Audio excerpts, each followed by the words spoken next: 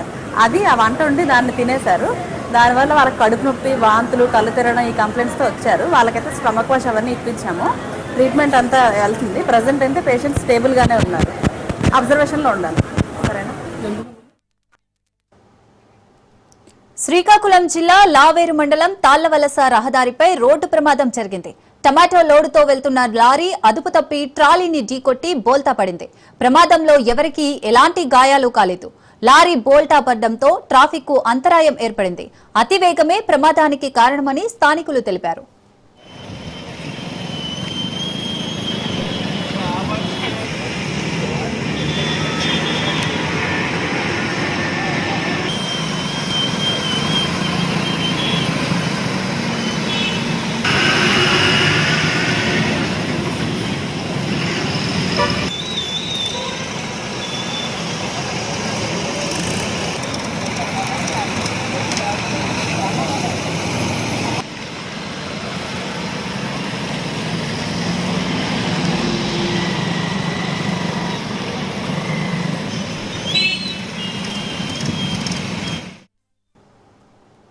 ఇక ఇవి ఇప్పటి వరకున్న అప్డేట్స్. మరిన్ని అప్డేట్స్ కోసం చూస్తూనే ఉండండి రాజ్ న్యూస్.